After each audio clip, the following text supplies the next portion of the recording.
2026-এর জুনের মধ্যে জাতীয় নির্বাচন জানালো প্রেস উইং। ইভিএম নয়, ভোট হবে ব্যালটে। জয় নিশ্চিতে নেতাকর্মীদের কাজ করার নির্দেশ তারেক রহমানের। এটা ডিপেন্ড করবে রিফর্মের উপর, বাট উনি একটা টাইম একটা দিয়ে দিয়েছে। ইলেকশন হচ্ছে 2026-এর জুনের 30 তারিখের মধ্যে। জাতীয় নির্বাচনে ইভিএম ব্যবহারের বিষয়টি আমরা এখনো চিন্তা করছি। আমাদের চিন্তা তাই। আমরা একটি স্বচ্ছ স্বাভাবিক নির্বাচনে বিশ্বাসী, যেখানে মানুষ নির্ভয় নির্দ্বিধায় ভোট দিবে। প্রত্যেককে আমাদের অবস্থান থেকে যেটি সঠিক সেই কাজটি করতে হবে। হাইকোর্টের রায়ে ফিরল তত্ত্বাবধায়ক ব্যবস্থা প্রবর্তন করতে পারে অন্তর্বর্তী সরকারই, মত অ্যাটর্নি জেনারেলের। এই সরকারে রিনেমড হবে, এই ব্যক্তিগুলোই যখন তত্ত্বাবধায়ক সরকার সিস্টেমে ব্যাক চলে যাবেন, ওনার তত্ত্বাবধায়ক সরকার প্রধান এবং এটা হবেন। গণতান্ত্রিক ব্যবস্থা ফিরে আসার একটা গুরুত্বপূর্ণ দ্বার উন্মোচিত হলো। রাতের সময় সঙ্গে আছি আমি কামরুজ্জামান মামুন। রূপপুর সহ 9 প্রকল্পে 80,000 কোটি টাকা লুটপাটের অভিযোগ। হাসিনা রেহানা জয় টিউলিপের বিরুদ্ধে তদন্তের সিদ্ধান্ত দুদকের।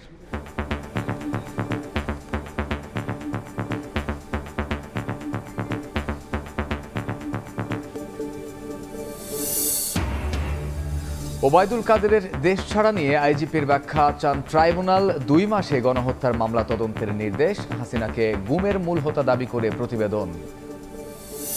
মধ্যে গঠন হচ্ছে কমিটি, জানালেন স্বরাষ্ট্র উপদেষ্টা। বিচার দাবিতে শহীদ মিনারে মানববন্ধন। নাফ নদী থেকে দেখা যাচ্ছে রাখাইনের ধোঁয়ার কুণ্ডলী। সীমান্তে সর্বোচ্চ সতর্ক বিজিবি। রোহিঙ্গা প্রত্যাবাসনে থাইল্যান্ডে হবে আলোচনা, জানালেন উপদেষ্টা। এবং সিনিয়র সহকারী সচিব থেকে যুগ্ম সচিব পর্যন্ত পদোন্নতি হবে পরীক্ষার মাধ্যমে। শিক্ষা ও স্বাস্থ্যকে স্বতন্ত্র ক্যাডার করার সুপারিশ করবে সংস্কার কমিশন।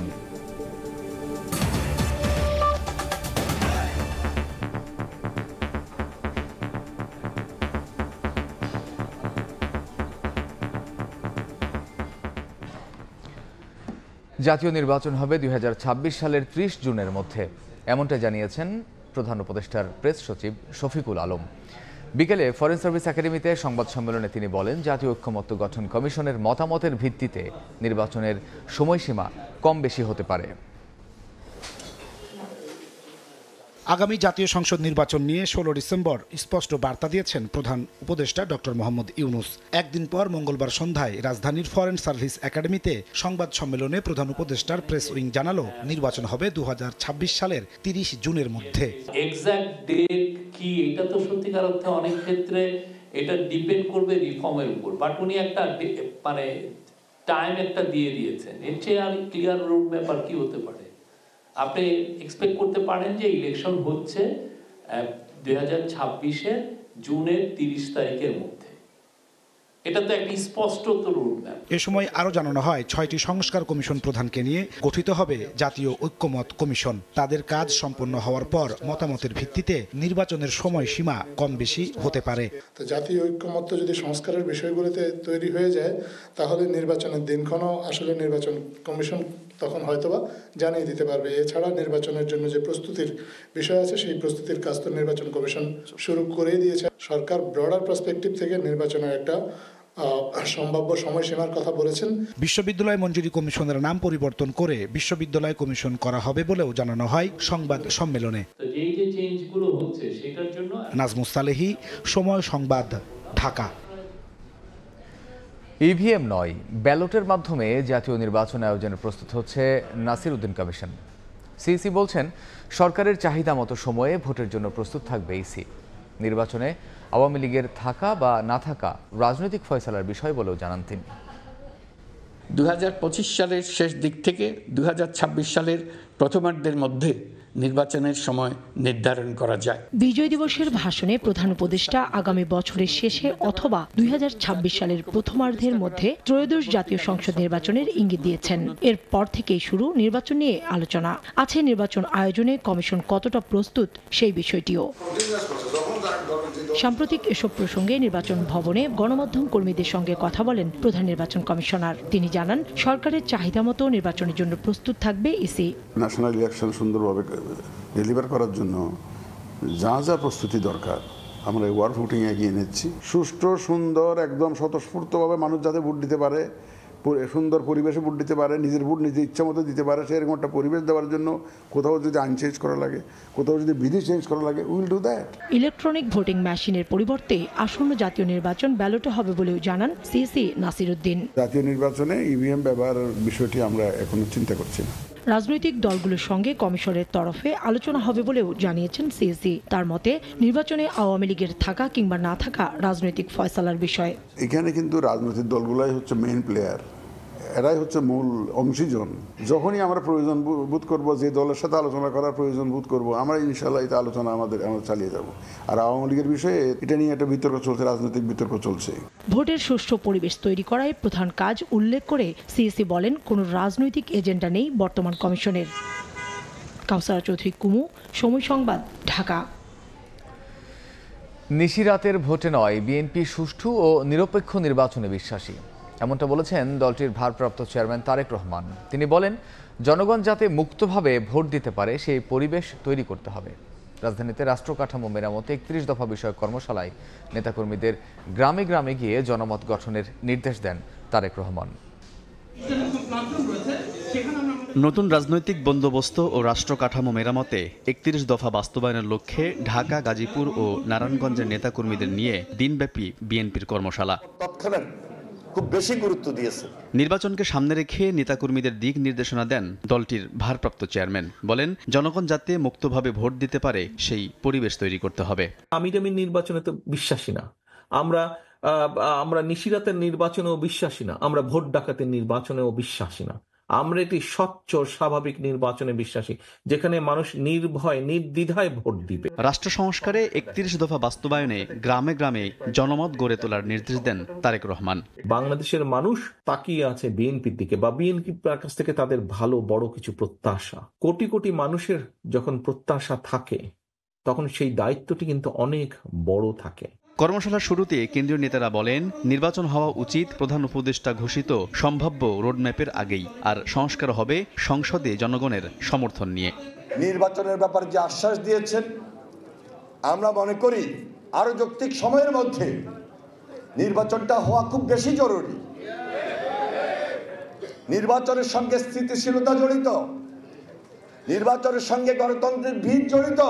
স্বার্থ হাসিলে কেউ যাতে দলের ভাবমূর্তি নষ্ট না করতে পারে এ নিয়ে নেতাকর্মীদের সতর্ক করেন তারেক রহমান। মহিলাদেরকে বা আমাদের নারী সমাজে। আলতাফ হোসাইন, সময় সংবাদ, ঢাকা। এক যুগেরও বেশি সময় পর ফিরল তত্ত্বাবধায়ক সরকার ব্যবস্থা।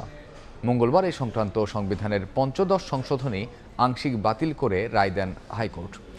অ্যাটর্নি জেনারেল বলেন, চাইলে বর্তমান সরকারই তত্ত্বাবধায়ক ব্যবস্থা প্রবর্তন করতে পারে। অন্যদিকে গণভোটের বিধান ফিরিয়ে এনেছে হাইকোর্ট, আর অসাংবিধানিকভাবে ক্ষমতা দখলে রাষ্ট্রদ্রোহিতা সংক্রান্ত দুটি ধারাও বাতিল করা হয়েছে। ২০১১ সালের ৩০ জুন জাতীয় সংসদে পাশ হয় পঞ্চদশ সংশোধনী। এর মাধ্যমেই তত্ত্বাবধায়ক সরকার ব্যবস্থা বাতিল করা হয়। মঙ্গলবার উচ্চ আদালত পঞ্চদশ সংশোধনী আংশিক বাতিল করে রায় দেন। এতে ফিরে এলো তত্ত্বাবধায়ক ব্যবস্থা। তবে কবে থেকে তা কার্যকর হবে এ নিয়ে ব্যাখ্যা দেন আইনজীবীরা। এই তত্ত্বাবধায়ক ব্যবস্থা বর্তমান অন্তর্বর্তীকালীন সরকারের ক্ষেত্রে প্রযোজ্য হবে না। এটার কারণ হলো, বর্তমান অন্তর্বর্তীকালীন সরকার এই তত্ত্বাবধায়ক ব্যবস্থার অধীনে গঠিত নয়। এই সরকারে রিনেমড হবে, এই ব্যক্তিগুলোই যখন তত্ত্বাবধায়ক সরকার সিস্টেমে ব্যাক চলে যাবেন, ওনার তত্ত্বাবধায়ক সরকার প্রধান এবং এটা হবেন। সংবিধান সংশোধনে গণভোটের বিধানের পক্ষে রায় দেন হাইকোর্ট। একই সঙ্গে অসাংবিধানিকভাবে ক্ষমতা দখল, রাষ্ট্রদ্রোহিতা এবং এর সাজা সংক্রান্ত বিধান দুইটিও বাতিল করেছেন উচ্চ আদালত। পঞ্চদশ সংশোধনীর মাধ্যমে এমন কিছু পরিবর্তন আনা হয়েছে যেখানে সংবিধানের যে ফেব্রিক, এই ফেব্রিককে নষ্ট করে দেওয়া হয়েছে। রায় আদালত বলেন, পঞ্চদশ সংশোধনীর মাধ্যমে সংবিধানের মূল কাঠামো ধ্বংস করা হয়েছে। বেসিক স্ট্রাকচারটা তৈরি হয় পিপলসের উইলের উপরে, সেটাও আদালত বলেছে, এবং সেই পিপলসের উইলের তারা কোনো তোয়াক্কা করেন নাই। আর জাতির পিতা সংক্রান্ত বিধানগুলো বিষয়ে আগামী সংসদ সিদ্ধান্ত নেবে বলেও রায় দেন হাইকোর্ট। পঞ্চদশ সংশোধনী বাতিলের নির্দেশনা চেয়ে হাইকোর্টে রিট করেছিলেন সুশাসনের জন্য নাগরিকের সম্পাদক বদিউল আলম মজুমদার সহ 5 ব্যক্তি। বুলবুল রেজা, সময় সংবাদ, ঢাকা। 9 প্রকল্প থেকে 80,000 কোটি টাকা আত্মসাৎ এবং পাচারের অভিযোগ হাসিনা, রেহানা, জয় টিউলিপের বিরুদ্ধে তদন্ত করবে দুদক। এছাড়া সাবেক ডিবি প্রধান হারুনুর রশিদ, সাবেক শিক্ষামন্ত্রী নওফেল এবং শেখ হাসিনার ব্যক্তিগত সহকারীর বিরুদ্ধেও মামলা করেছে কমিশন। বিকেলে ব্রিফিংয়ে সব সিদ্ধান্তের কথা জানান দুদক মহাপরিচালক। মার্কিন প্রতিষ্ঠান গ্লোবাল ডিফেন্স কর্পের প্রতিবেদনে গেল আগস্টে উঠে আসে রূপপুর পরমাণু বিদ্যুৎ কেন্দ্র নির্মাণ প্রকল্প থেকে বিপুল পরিমাণ অর্থ আত্মসাৎ করেছেন সাবেক প্রধানমন্ত্রী শেখ হাসিনা ও তার পরিবারের কিছু সদস্য মিলে। এরপর ওই প্রতিবেদনের সূত্র ধরে প্রচুর লেখালেখি এবং সমালোচনা হয় দেশেও। গণমাধ্যমের প্রতিবেদন যুক্ত করে বিষয়টি নিয়ে হাইকোর্টে রিট করা হয়। এবার 9টি প্রকল্পে 80,000 কোটি টাকা অনিয়ম ও দুর্নীতির অভিযোগে শেখ হাসিনা, শেখ রেহানা, সজীব ওয়াজেদ জয় এবং টিউলিপ সিদ্দিকের বিরুদ্ধে অনুসন্ধানের সিদ্ধান্ত নিয়েছে দুর্নীতি দমন কমিশন। রূপপুর পারমাণবিক বিদ্যুৎ কেন্দ্রের নির্মাণের নামে প্রায় 59,000 কোটি টাকা লুটপাটের অভিযোগও সাবেক প্রধানমন্ত্রী জনাব শেখ হাসিনা, তার ছেলে জনাব সজীব আহমেদ ওয়াজেদ জয়, তার ছোট বোন শেখ রেহানা ও তার ছোট বোনের মেয়ে টিউলিপ সিদ্দিকী ও অন্যান্যদের বিরুদ্ধে দাখিলকৃত অভিযোগের বিষয়েও অনুসন্ধানের সিদ্ধান্ত গৃহীত হয়েছে। এছাড়া সাবেক ডিবি প্রধান হারুনুর রশিদ, তার স্ত্রী ও ভাইয়ের বিরুদ্ধে জ্ঞাত আয় বহির্ভূত সম্পদের তথ্য পাওয়ায় মামলা রুজু করেছে দুদক। মামলার তালিকায় আরও আছেন সাবেক শিক্ষামন্ত্রী মহিবুল হাসান নওফেল ও শেখ হাসিনার ব্যক্তিগত সহকারী মোহাম্মদ জাহাঙ্গীর ও তার স্ত্রী। মোহাম্মদ জাহাঙ্গীর আলম, সাবেক প্রধানমন্ত্রী শেখ হাসিনার ব্যক্তিগত সহকারী, 1251 কোটি 25,33,778 টাকা লেনদেনের অস্বাভাবিক লেনদেনের তথ্যাদি পাওয়া গেছে। সাবেক প্রধানমন্ত্রী শেখ হাসিনার বিরুদ্ধে ওঠা দুর্নীতির সুনির্দিষ্ট ঘটনাগুলো তদন্তে বিশেষ অনুসন্ধান টিম গঠন করা হবে বলে জানিয়েছে দুদক। ফারজানা আক্তার, সময় সংবাদ, ঢাকা। মিয়ানমারের রাখাইন রাজ্য এখন বিদ্রোহী গোষ্ঠী আরাকান আর্মির দখলে। দুপুরে নাফ নদী থেকে দেখা যায় সীমান্ত ঘেঁষে মিয়ানমারের অভ্যন্তরে আগুনের ধোঁয়া। এ কারণে বাংলাদেশের পতাকা টাঙিয়ে সাগরে যাচ্ছেন জেলেরা। এ অবস্থায় সতর্ক রয়েছে বিজিবি। আরও জানাচ্ছেন সুজাউদ্দিন রুবেল। বাংলাদেশ মিয়ানমার সীমান্তে নাফ নদীর জলসীমা, ঠিক জলসীমার বিপরীতে হচ্ছে মিয়ানমারের রাখাইন রাজ্য, যেটি বলা হচ্ছে এখন আরাকান আর্মির দখলে। বাংলাদেশ মিয়ানমারের যে ট্রানজিট ঘাট রয়েছে সেই ঘাটের বিপরীতে এখন ধোয়ার কুণ্ডলী মিয়ানমারের অভ্যন্তরে। বাংলাদেশে যে টেকনাফ রয়েছে সেই টেকনাফ সীমান্তে নাফ নদীর বিভিন্ন পয়েন্ট দিয়ে সেটি দেখা যাচ্ছে, যার কারণে এখানকার স্থানীয় যারা বাসিন্দা রয়েছে, যারা জেলে পেশায় নিয়োজিত রয়েছেন, তাদের মধ্যে কিছুটা আতঙ্ক বিরাজ করছে। এখন আতঙ্ক একটু বেশি আছে, যখন বিজিবি প্রচুর টল দিতেছে, কারণ আপনার গোলাগুলি কমে গেছে। এখানকার যে নাফ নদী রয়েছে সেই নাফ নদীর জলসীমায় কিন্তু বিজিবির টহল জোরদার করা হয়েছে। বিজিবির পক্ষ থেকে যেটি বলা হচ্ছে, অনুপ্রবেশ ঠেকাতে তারা সর্বোচ্চ সজাগ রয়েছে। সীমান্তে ভীতি ছড়ানোর কিছু নাই। বাংলাদেশের বিজিবি পক্ষ থেকে সার্বভৌমত্ব রক্ষার জন্য বিজিবি সার্বক্ষণিক প্রচেষ্টা করছে। বিজিবির সঙ্গে আরও যে কোস্টগার্ড রয়েছে, কোস্টগার্ডও কিন্তু নাফ নদীতে তাদের টহল জোরদার করেছে। সুজাউদ্দিন রুবেল, সময় সংবাদ, টেকনাফ, কক্সবাজার। বিজয় দিবসে সামাজিক যোগাযোগ মাধ্যমে ভারতের প্রধানমন্ত্রী নরেন্দ্র মোদীর পোস্টের আনুষ্ঠানিক প্রতিক্রিয়া জানাবে ঢাকা। এমন ইঙ্গিত মিলল পররাষ্ট্র উপদেষ্টা ডক্টর তৌহিদ হোসেনের মন্তব্যে। সাংবাদিকদের প্রশ্নের জবাবে উপদেষ্টা বলেন, বাংলাদেশ নিজের মতো করে কথা বলবে। এছাড়া মিয়ানমার ইস্যুতে থাইল্যান্ডে আঞ্চলিক সম্মেলনে রোহিঙ্গা সংকটের বিষয়টি তুলে ধরা হবে বলে জানান তিনি। বিজয় দিবসে সামাজিক যোগাযোগ মাধ্যমে ভারতের প্রধানমন্ত্রী নরেন্দ্র মোদীর একটি পোস্ট ঘিরে তৈরি হয়েছে নানা বিতর্ক। মোদীর ওই লেখায় পাকিস্তানি হানাদারদের বিরুদ্ধে বাংলাদেশের 9 মাসের রক্তক্ষয়ী মুক্তিযুদ্ধ নিয়ে ছিল না একটি শব্দও, বরং 16 ডিসেম্বরকে ভারতের ঐতিহাসিক বিজয় হিসেবে দাবি করেন নরেন্দ্র মোদী। এ নিয়ে কয়েকজন উপদেষ্টা ব্যক্তি পর্যায়ে প্রতিক্রিয়া জানালেও আনুষ্ঠানিকভাবে এখনও কোনো বক্তব্য আসেনি সরকারের তরফে। ভারতের প্রধানমন্ত্রীর ওই পোস্ট প্রসঙ্গে কূটনৈতিক পর্যায়ে দিল্লিকে কোনো প্রতিক্রিয়া জানানো হবে কিনা সন্ধ্যায় সাংবাদিকদের এমন প্রশ্নের জবাবে ঢাকার অবস্থান ব্যাখ্যা করেন পররাষ্ট্র উপদেষ্টা। ভারতের পররাষ্ট্রমন্ত্রী বাই নেম আমাকে অভিনন্দন জানিয়েছেন এই বিজয় দিবস উপলক্ষে। প্রধানমন্ত্রী যে বক্তব্য দিয়েছে পররাষ্ট্র মন্ত্রণালয় থেকে আনুষ্ঠানিক মানে কোনো প্রতিবাদ আমরা পাইনি। উনি তার মতো করে একটা জিনিস বলেছেন, আমরা আমাদের মতো করে বলবো। এদিকে মিয়ানমারের চলমান উত্তেজনাকর পরিস্থিতি পর্যালোচনা ও সংকট নিরসনে আয়োজিত আঞ্চলিক বৈঠকে যোগ দিতে বুধবার থাইল্যান্ডে যাচ্ছেন ডক্টর তৌহিদ হোসেন। জানান, রোহিঙ্গা সংকট সমাধান ও বাস্তুচ্যুত নাগরিকদের ফেরত পাঠানোর বিষয়টিও আলোচনায় তুলবেন তিনি। আমাদের মূল বিষয় হচ্ছে যে 13 লক্ষ রোহিঙ্গা বাংলাদেশে আছে, আশ্রয় নিয়েছে, তাদেরকে নিরাপত্তার সাথে এবং অধিকারের সাথে ফেরত নিতে হবে। আজকে আমি ফেরত পাঠাতে পারবো না, এটা তো আপনারা সবাই বোঝেন। ওখানে একটা যুদ্ধ চলছে সত্যিকার অর্থে, কিন্তু যখন সেটেল ডাউন করবে সবকিছু, তখন আমাদের এই একটাই লক্ষ্য, এই লক্ষ্যেই আমরা কাজ করতে থাকবো। পররাষ্ট্র উপদেষ্টা জানান, মিশর সফরে ডিএট সম্মেলনের পাশাপাশি বেশ কয়েকজন সরকার ও রাষ্ট্রপ্রধানের সঙ্গেও বৈঠক করার কথা রয়েছে প্রধান উপদেষ্টা ডক্টর ইউনূসের। তবে কিছু বাইলেটারাল মিটিং অবশ্যই হবে। ফারুক ভিয়া, রবিন, সময় সংবাদ, ঢাকা। সিনিয়র সহকারী সচিব থেকে যুগ্ম সচিব পর্যন্ত পদোন্নতিতে পরীক্ষা পদ্ধতি চালুর কথা ভাবছে জনপ্রশাসন সংস্কার কমিশন। এছাড়া ক্যাডার পরিবর্তনের ক্ষেত্রেও দিতে হবে পরীক্ষা। পাশাপাশি সরকারি চাকরি এবং নাগরিকদের পাসপোর্টে পুলিশ ভেরিফিকেশন বাতিলের পক্ষেও মত কমিশনের। সকালে গণমাধ্যম কর্মীদের সঙ্গে আলোচনায় উঠে আসে এসব বিষয়। জনপ্রশাসনের সংস্কার আনতে অন্তর্বর্তীকালীন সরকার গঠিত কমিশন বিভিন্ন শ্রেণী পেশার প্রতিনিধিদের ফোরামে আলোচনার ধারাবাহিকতায় মঙ্গলবার বৈঠক করে গণমাধ্যম কর্মীদের সঙ্গে।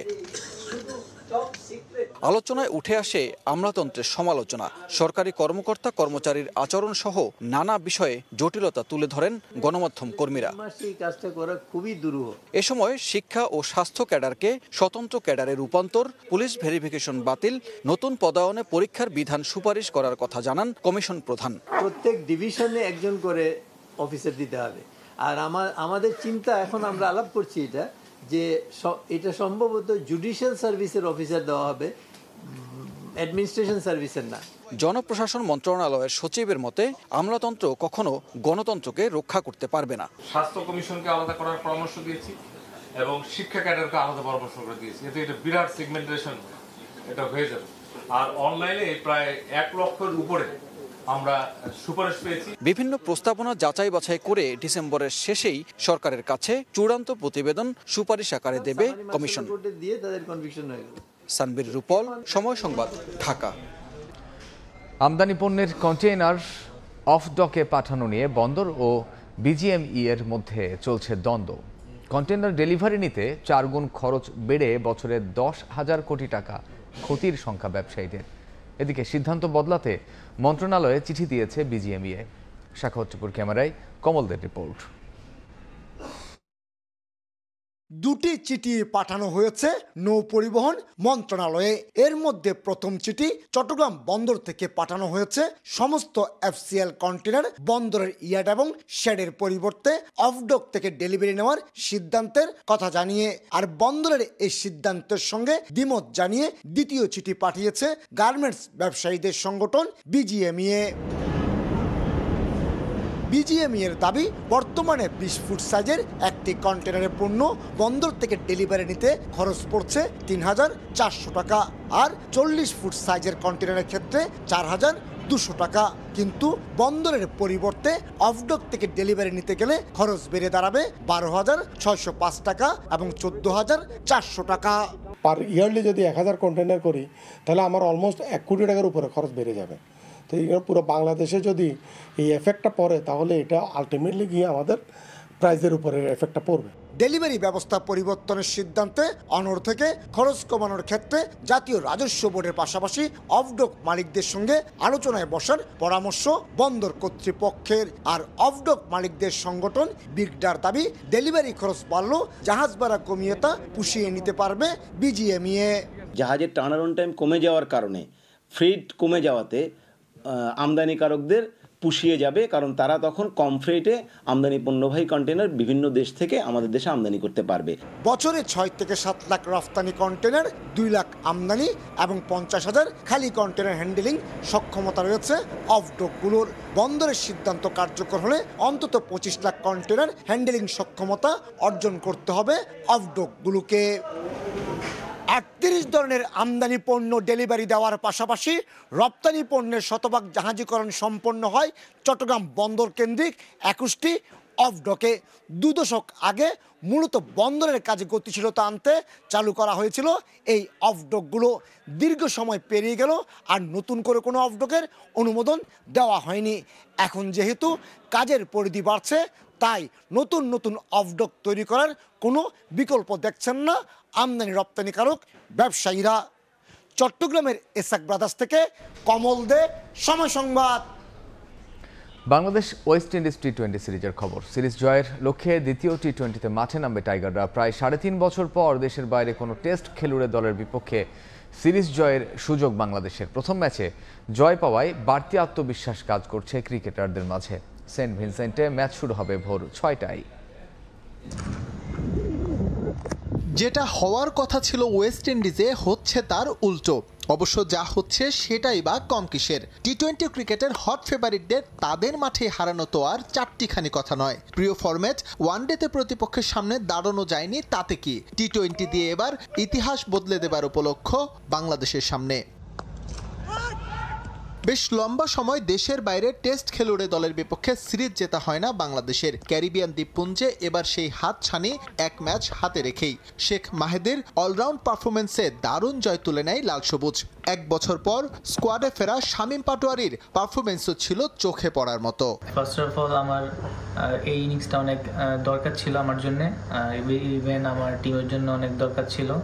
আর আমি অনেক কনফিডেন্ট ছিলাম যে আমি ভালো কিছু করব টিমের জন্য আর আমার দলকে ভালো কিছু দিতে পারবো। ওয়েস্ট ইন্ডিজের বিপক্ষে পাওয়া প্রথম জয় বাংলাদেশের আত্মবিশ্বাস বাড়িয়েছে ঠিকই, তবে টপ অর্ডার বের হতে পারেনি রান খরা থেকে, বিশেষ করে বললে অধিনায়ক লিটন দাস, যা ভাবনার কারণ টিম ম্যানেজমেন্টের। বাকিদের ব্যাটিংও ছিল না আহামরি টি-20 সুলভ। যেহেতু এখন আমরা 3 ম্যাচে একটা জিতে গেছি, সো আমরা একটু এগিয়ে আছি এখনো।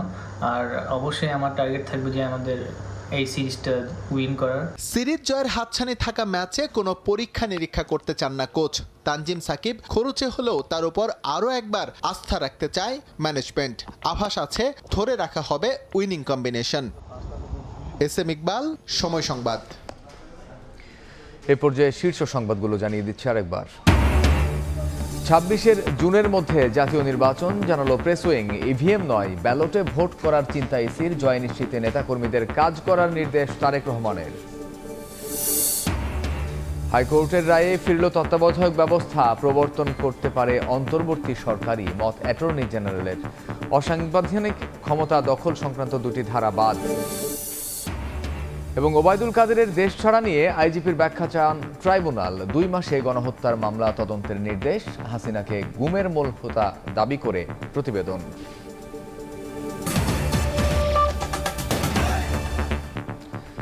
এই ছিল রাতের সময়ে, সঙ্গে থাকুন সময়ের।